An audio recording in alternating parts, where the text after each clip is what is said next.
It's midday right here in Lagos, Nigeria. Welcome to Lunchtime Politics. I'm Jeffrey Uzama. We bring you up to speed with the big happenings in politics and in the polity at midday. Reforms are on. Nigerians are feeling the heat of that reform, but continuous defense and counter-defense of that reform continues by people in government and those outside government. But all of that will be a conversation for later. Today we're going to look at some refinancing deal by the federal government and the Afrexim Bank, plus other issues around the economy. But first up, let's tell you what the headlines are.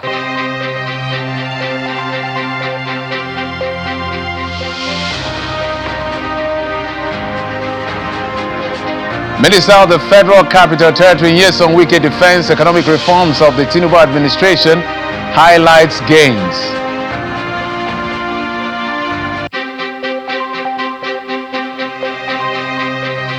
National Economic Council approves refinancing of the $3.3 billion project Gazelle, a cash for crude deal between the federal government and Afrexim. August the 10th, nationwide strike by the National Association of Resident Doctors may have been averted following meeting with the federal government, although nothing conclusive yet.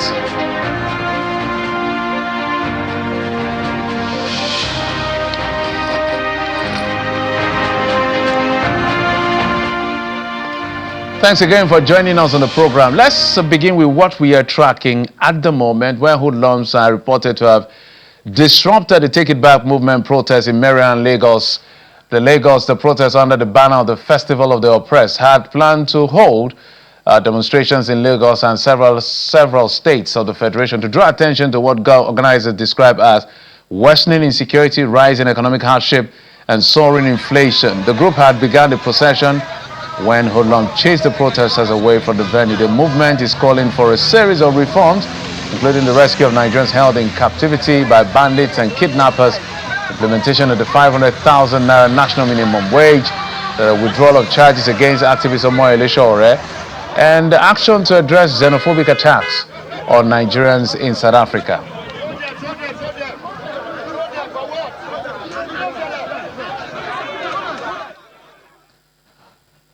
Well, we'll continue to keep tab on that protest. If we have anything new, we will bring you up to speed. But let's tell you, it may not be Uhuru yet, but there are positive signals from last night's meeting between the National Association of Resident Doctors and the federal government to avert an August the 10th proposed nationwide strike by these doctors. NAD President Dr. Mohammed Suleiman says he is optimistic for a favorable outcome, disclosing that issues in contention have been resolved in principle with clear timelines agreed upon for their implementation in a meeting convened by the Chief of Staff to the President, Femi Gbajabiamila. He noted that the planned strike could not be called off immediately, even as the latest commitment, according to him, had moved the needle to a large extent.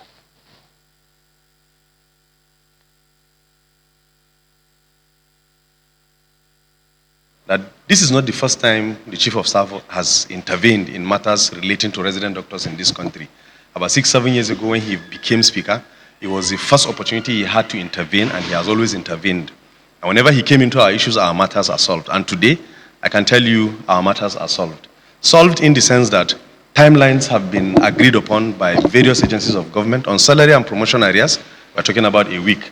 On the call mill issue in Luth, we're talking about a week so that we'll get implementation. We have agreed on a figure, we have agreed on numbers.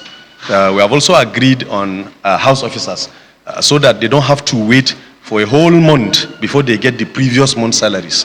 In fact, he has given a standing order that before the 10th of every month, salaries of house officers must be paid. The issue of the strike, has it been called off? I can't stand here and tell you I have called off a strike. What I'll do, I have the utmost confidence that what he has done today has moved the needle to a very large extent to have solved our matters. And we'll wait. I have National Executive Council members. Yes. I will have a conversation. I have to report all of this back. We will sit down. We will take a decision. Now, I want to specify some. You are missing the point. The point is, the person that called us for a conversation has never failed resident doctors. That is what I'm emphasizing. Can we hold on to that? See how that plays out. The FCT Minister Nyesom Wike says the president remains the only credible leadership option available to Nigeria, insisting that no other presidential candidate has demonstrated the courage to take the tough decision required to rebuild the country's economy. He said this during his monthly media parley with journalists. The fuel subsidy was a cankerworm. Over 3 trillion for a month would go. Now, somebody came who has had it, even though he was not in government or experienced it, but he knows it's correct. And he said, listen, it has to stop now. And it stopped now. Money has been made available. Subnationals now have money. Nobody now owes pensioners. Nobody goes to the bank again to borrow money to pay salaries. Everybody is now integrated. All we have all agreed for one thing is that we are going to support President Bola Ahmed Tinubu. That is taken. But we will take care, so that it becomes all inclusive. All inclusive. And it is working like Wi-Fi. Well, his predecessor, Rotimi Amaechi, who is now the vice presidential candidate of the ADC, has asked President Bola Tinubu and his aides to respect the Christian faith and stop insulting Christian leaders. He was speaking on our sister program, Politics Today. Mr. Amaechi explains that religious leaders are in position to point out those in government on major crises confronting the country. When you look at the bishops of the Catholic Church and insult them, now you look at him and you insult him because he has come to see the president. So when the president has said to you, all is fair in politics, when the Catholic Church is crying about the possibility of having an election that may not be fair, what the president needs to do is to reassure the country. APC and PDP and ADC, they will slug it out and even fail. When the president continues to tell the public that he will win the election at all costs until we get to the field. Whatever the president wants us to do at the field, we will do it at the field. So for me, I'm not worried about what he wants to do. Whether he will wrestle, he won't wrestle. We will meet at the field. We will meet there. We will meet there. Nigeria has to be rescued, but that's not the issue. The issue is that what the president and his men are doing is insulting my faith. Then you look at the cardinal, who, by the way, is appointed by the Vatican. The Catholic Church is the only church in the world that has ecclesiastical, sacramental. So you have the Vatican, which is political, and you have the Catholic Church. Then you look at these people and you begin to insult the cardinal. Not only are you insulting a cardinal, we are 35 million Catholics and you're insulting us. The church has the responsibility of speaking truth to power. And they do it from time to time. In the case of Buhari, they protested on the street. Did you hear Buhari insult them? The Catholic Church has no political leaning. In fact, that's where they make a mistake. Cardinal Nicol himself supports nobody. I've had several conversations with him. The only thing that pains him is the level of indiscretion and poverty in the country and corruption. Where should the line be drawn? Do you know what I'm here? Yeah. I just think that they're trying to intimidate Nicol. Because the election is very far away, so they are trying to intimidate him the way that they try to intimidate the population.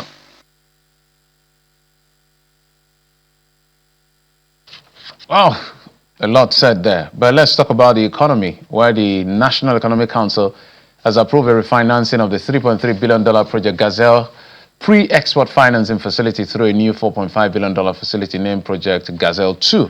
This was the outcome of the 159th meeting of the council, which held virtually, chaired by Vice President Kashim Shettima.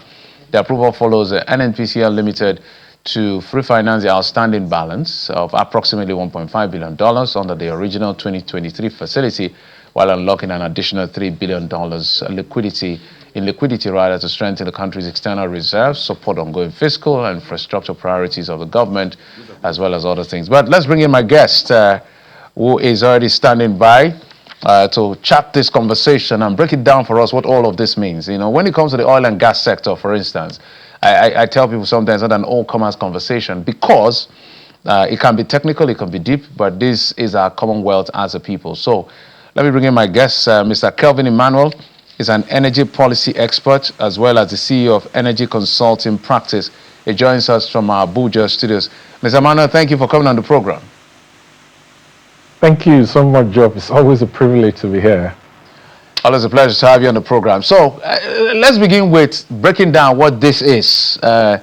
We remember the most common we can remember is, I do remember Ajurin Galale was, because it was from his tweet, I remember vividly, In 2023, when Nigeria was struggling with, FX to be able to sort its obligations, we've secured that $3.4 billion facility cash for crude deal with Afrexim Bank for FXR creation, and the terms were clear. So then now we're hearing a refinancing deal for Project Gazelle 2, and some of the terms, all of the terms are not quite clear. What we know is that 1.5 of the previous 3 billion additional for liquidity to shore up our reserve. We also hear that from 90,000 barrels a day to about 78,000 barrels a day in terms of daily commitment as a payback. So help us break down all of this to the layman. Geoff, thank you so much. Again, I want to draw us back to Project Gazelle 1. In 2023, when the government had floated a pre-export financing facility, typically called PXF, for wholesale agreements where it pledges producing assets that are owned by NEPL, which is the exploration and production arm of NNPC Group, in exchange for upfront cash. I call it the financialization of the oil and gas sector in Nigeria. Between 2019 and date, I think these facilities have come up to anywhere around 17 to 18 billion US dollars, used to finance all kinds of. In fact, in 2020, if I'm not mistaken, 2019-2020, a facility was raised to provide the financial contribution of NNPC as a shareholder in NLNG for the project build for Train 7. You have 7 inland trains, and Train 7 is going to take you to 30 million metric tons per annum from 22 million metric tons per annum. So in 2023, because you had net external negative net asset ratio in your net external reserves, Nigeria was not able to meet up its obligations. So CBN was encumbered with swaps and with forwards. The government went through NNPC to raise $3.4 billion. But the terms of that deal is what's especially troubling. Because in the global credit markets, there's what they call secured overnight financing rate. Before 2024, it was called London Interbank Offered Rate, LIBOR. And that rate today is 30.65%. So if you're going to market to emerging markets, banks usually add +2, which brings it to about 3.65 today, +2, 5.65, which they call the credit margin. Then they build what is called a country risk premium into that spread, to calculate what the true yield is for interest on that loan. That's what they use to price the loan. In 2023, Nigerian government pledged 160 million barrels over a 60-month period or 5-year period to pay back $3.4 billion. So calculate, 90,000 barrels per day times $57, which was the strike price, right? Calculate it over a 12 months times 5, or a 60-month period, to get you what the Nigerian government pledged to pay back $3.4 billion. In my estimation, at that forward price of $57, which is the strike price, the government was not supposed to pledge more than 45 to 48 million barrels to pay the entire loan with principal. But what is especially troubling from Gazelle 1 was the fact that the SOFR rate calculated was 6%. SOFR is 3.65. So if it's 3.65 plus 2, it's supposed to be 5.65. He now added another 30% to make it 9% for country risk premium, which is your credit margin. Then they now built in another 2.8% as arrangers and facilitation fee for the investment banks and consultants who put together the facility from Afrexim and other lenders that syndicated the Project Gazelle 1 to bring it to 11.8%. So the first question is, how are you pledging about 4 times what it would take you to pay back the loan? Number 2, how are you paying an interest of 11.8% on Project Gazelle 1 for $3.4 billion, which was used to shore up Nigeria's FX markets when you still had a black market premium difference between official and parallel exchange markets at over 30%? Number 2. Number 3, does it make sense that in a time when crude oil prices has gone up significantly, we're witnessing over the last 5 or 6 months, and we've seen how price of crude oil has been going up and down, right?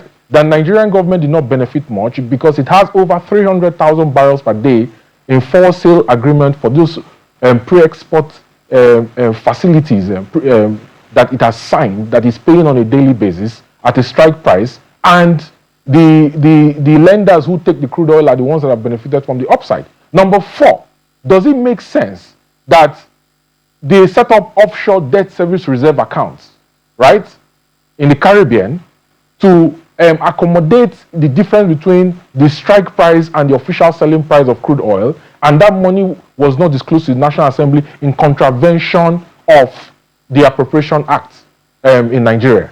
So these are questions that we need to begin to ask the government as we examine this Project Gazelle 2 that has been structured and that the National Economic Council has said it wants to use to stabilize the economy, because I don't understand it. Yo, Kelvin, so by extension, what are you saying? Are you saying this is a bad, what makes, okay, let me say, is this a bad deal? And if it is a bad deal, what makes it a bad deal? Job. So at 78,750 barrels on a daily basis, the government is going to be contributing around maybe 2.3 million barrels on a monthly basis as the crude oil that it needs to pay back that loan. Okay? The question we have to ask for Gazelle 2 is number 1, why is the credit margin not built along with the country risk premium? Because the interest on this loan has gone up from 11.8% to 13.4% for a US dollar loan that is not supposed to exceed normally 7.1 to 8%.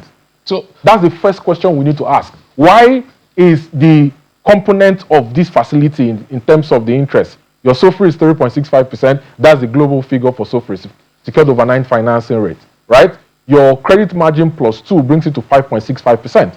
The country risk premium for Nigeria is a standard calculation that is used based on different metrics of the economy. And the way it typically works is that as your credit rating improves, your CRP is supposed to go down. So our credit rating in 2023 when Tinubu became president was CAA1. Today it is B for Fitch and it is B3 for Moody's. It is B minus for S&P, Standard & Poor's. The credit rating has improved over the last 3 years. Why is the CRP going up instead of coming down? So you have Kelvin, today, you have 3.4% country risk premium, and then you have 4% as arrangers and facilitation fee, up from 2.8% in 2023. So the argument from your end now is that, because Nigerians need to understand this whole thing, is that the terms are not favorable for the country, or we shouldn't have even taken this refinancing deal in the first place. The government has not come out to tell Nigerians what the terms are of the transaction. But, Job, I am privy to see some of the information on the terms of Project Gazelle 2, and I'm telling you that Nigerians have always gotten the short end of the stick. And the questions the National Assembly need to ask, the Senate Committee on Finance, the Senate Committee on Banking, the Senate Committee on Upstream, they need to ask the presidency and the Ministry of Finance, the coordinating minister of the economy, is why have they set up an offshore debt service reserve account for Project Gazelle 1? And for Project Gazelle 1, the monies that were paid into that offshore debt service reserve account, which is different between the strike price for Gazelle 1 at $57 a barrel and the official selling price that stayed at a median at typically above $75 for a long time. It was only for about 2 weeks last year that we experienced crude oil price drop steadily below $60 a barrel. Where has that money gone to? Why is it not within the oversight of National Assembly according to the Appropriation Act? These are the questions that we need to ask. So and in 2026, in 2026, considering the price of crude oil, and considering that the government keeps happening that it has transformed the oil and gas sector and the production has improved, why is the government resorting to refinancing Gazelle 1 that should have been paid off long ago, right? To use pre-export financing facility to raise money. Well, and what exactly is the Nigerian Governors Forum saying about what are they going to do with the money? The NEC approved it. What are they going to do with the money? Let them explain to Nigerians how they are going to use the money. So there are different, yes, Kelvin, so there are different layers to this problem. There's a part of from your end, from your analysis, not looking like a good deal because we have the short end of the stick. From the other end, looks like monies are going into other people's pockets that we need to find out where those monies are getting into. And also the fact that, do we really even need this financing if we have low-hanging fruits? So, the National Assembly, let's go to them. Do you think they're asking the right question, or they understand how these technicalities work to be able to engage the presidency and the executive to know that, look, some explanation, if it doesn't surface, then why are we signing off to these things? Because it's our commonwealth we are talking about here. Job, so the National Assembly is not an appendage of the executive. National Assembly is an arm of government, independent arm of government. So they have the responsibility to, if they don't understand it, learn the technicalities and complexity of how it works and do their job, provide oversight, challenge the executive, ask them difficult questions. For example, if we are now in a deregulated market and the crude oil of about 312,000 barrels per day that was used for swap to do petrol subsidy has been removed, where is the crude oil feedstock that the government was using for subsidy? Is it coming to FAC? And if it's coming to FAC, why are they not able to fund budget? Why are several MDAs saying that their capex performance is under 10% and the government is not able to fund budget?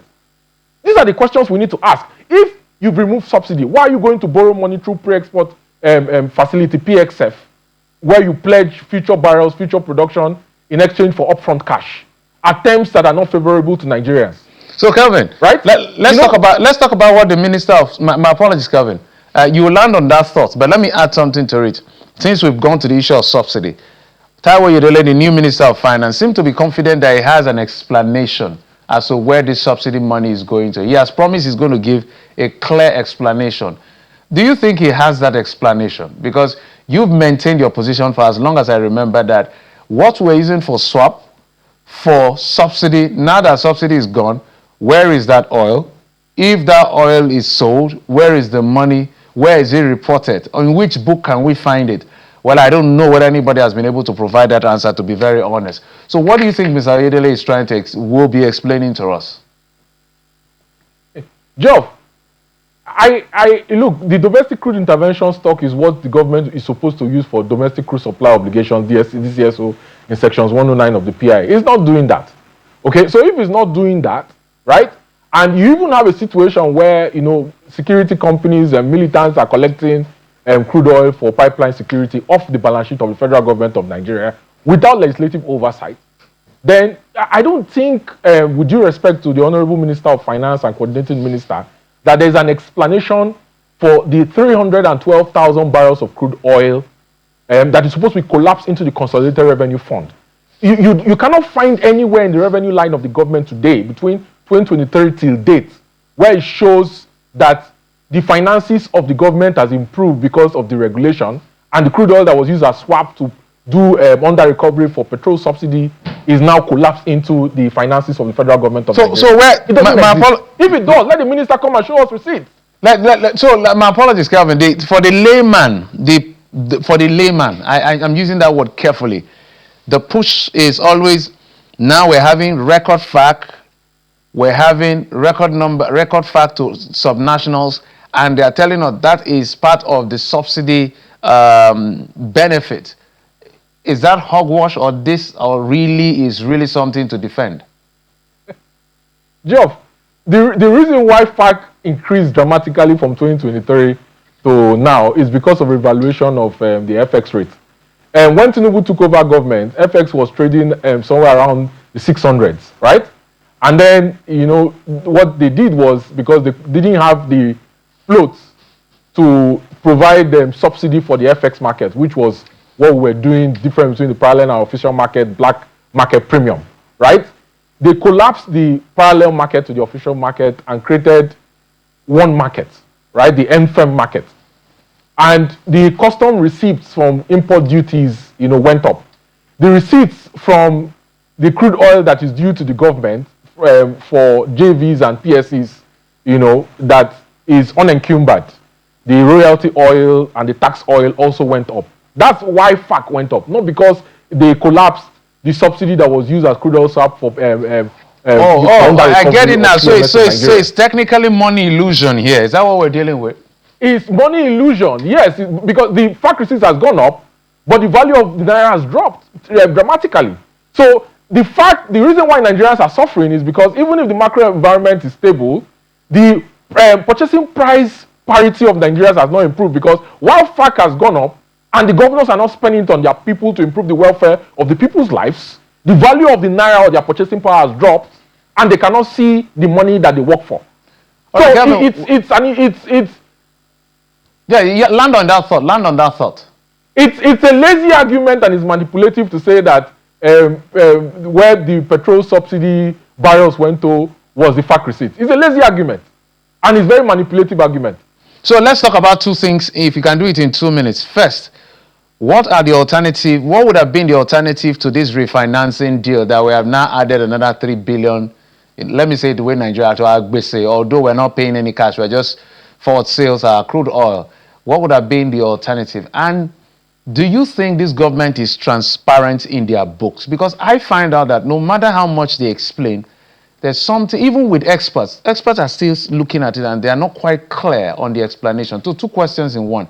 What would have been the alternative to refinancing deal and transparency? If you can do that in 2 minutes, I will appreciate. Geoff, the government cannot account for all the barrels that comes to surface on a daily basis because it lacks an hydrocarbon accounting framework end to end. Meter the wellheads, recalibrate the LACT units that separates and measures crude condensates. The field condensates are not even accounted for because OPEC measures net production, not gross. And the field condensates are about 10 to 12%, right? There are issues on undocumented crude because there are disparities between unique identification number and certificate of quantity to bill of ladings that are taken from terminals. And the security agencies for NIMASA, C4I, and Falcon I, have vessels who turn off transponders. Number one. Number two, there's the issue of equity LNG deducted from NLNG that is not remitted back to the Federation accounts.